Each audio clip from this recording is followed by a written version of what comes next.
এ পর্বে আমাদের আলোচনা সূরাতুন নাজিয়াত এর দ্বিতীয় রুকুর প্রথম পর্ব। আলহামদুলিল্লাহ, সালাতু ওয়াসসালাম আলা রাসূলিল্লাহ ওয়া আলা আলিহি ওয়া সাহবিহি আজমাইন, আম্মা বাদ। আউযু বিল্লাহি মিনাশ শাইতানির রাজীম। বিসমিল্লাহির রহমানির রহিম। রব্বিশ ইশরাহ লি সাদরি ওয়া ইয়াসসির লি আমরি ওয়াহলুল উকদাতাম মিন লিসানি ইয়াফকাহু কাওলি। এরশাদ হচ্ছে আয়াত 27। আল্লাহ বলেন, তোমাদের সৃষ্টি বেশি কঠিন না আকাশের? তিনি তো সেটা সৃষ্টি করেছেন। আনতুম আসাদ্দু খলকন, যে তোমাদের সৃষ্টি অর্থাৎ তোমাদেরকে সৃষ্টি করা কঠিন। আমি বানাহা, নাকি আকাশ সৃষ্টি করা কঠিন?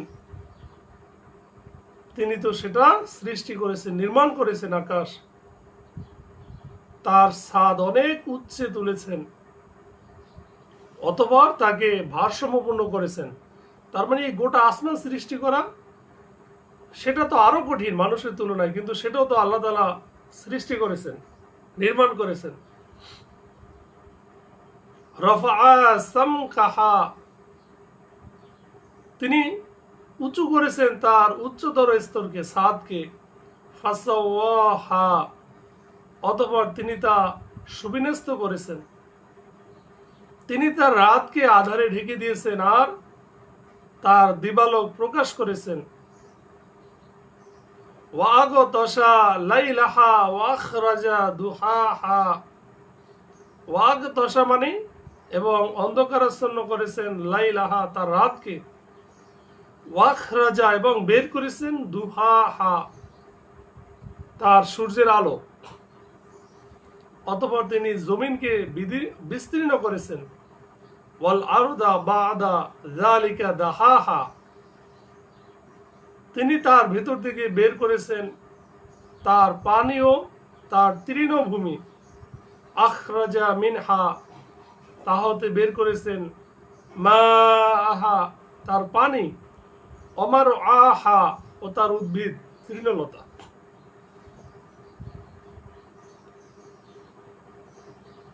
আল্লাহ তাআলা পর্বতকে দৃঢ়ভাবে প্রতিষ্ঠিত করেছেন। ওয়াল জিবালা আরসাহা, জাবালন মানে হচ্ছে পাহাড় পর্বত, আর সাহা মানে তা দৃঢ়ভাবে প্রতিষ্ঠিত করেছেন।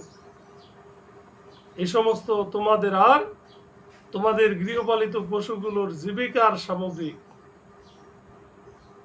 মাতা আল্লাকুম ওয়ালিয়ান আমিকুম, অতঃপর যখন মহা সংকট এসে যাবে, ফাইদা জাআতি তাম্মাতুল কুবরা, তাম্মাতুল মানে হচ্ছে মহা সংকট, কুবরা মানে মহা, বিরাট। সেদিন মানুষ স্মরণ করবে যা কিছু করার জন্য সে জোর প্রচেষ্টা চালিয়েছে।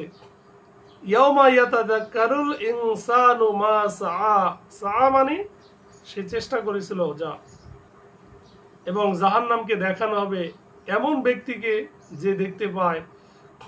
অবুররিজাতিল জাহিমু লিমাই ইয়ারা, অতঃপর দুনিয়ায় যে লোক সীমালঙ্ঘন করেছিল, ফাআম্মা মান তাগা, আর পার্থিব জীবনকে পরকালের উপর প্রাধান্য দিয়েছিল, ওয়া আথারাল হায়াতাদ দুনিয়া, জাহান্নামী হবে তার আবাসস্থল। ফাইনাল জাহিমা হিয়াল মাওয়া, আর যে লোক তার প্রতিপালকের সামনে দাঁড়ানোকে ভয় করেছিল এবং নিজেকে কামনা বাসনা থেকে নিবৃত্ত রেখেছিল, ওয়াম্মা মান খাফা মাকামা রাব্বিহি ওয়া নাহান নাফসা আনিল হাওয়া, জান্নাতি হবে তার বাসস্থান। ফাইনাল জান্নাতা হিয়াল মাওয়া। আল্লাহ বলেন, হে নবী, আপনাকে জিজ্ঞেস করে কিয়ামত সম্পর্কে, কখন তা ঘটবে। ইয়াসআলুনাকা আনিস সাআতি আইয়ানা মুরসাহা, এর আলোচনার সাথে তোমার কি সম্পর্ক? ফিমা আনতা মিন যিকরাহা, আল্লাহ বলেন আপনি বলে দিন এ সংক্রান্ত জ্ঞান তোমার প্রতিপালক পর্যন্তই শেষ। ইলা রব্বিকা মুনতাহাহা, যারা একে ভয় করে আপনি কেবল তাদের সতর্ককারী। ইন্নামা আনতা মুনজিরু মান ইয়াখশাহা, যেদিন তারা তা দেখবে সেদিন তাদের মনে হবে যেন তারা পৃথিবীতে এক সন্ধ্যা বা এক সকালের বেশি অবস্থান করেননি। কান্নাহুম ইয়াওমা তারাউনাহা লাম ইয়ালবাসু ইল্লা আশিয়াতা আও দুহাহা। সাদাকাল্লাহুল আযীম।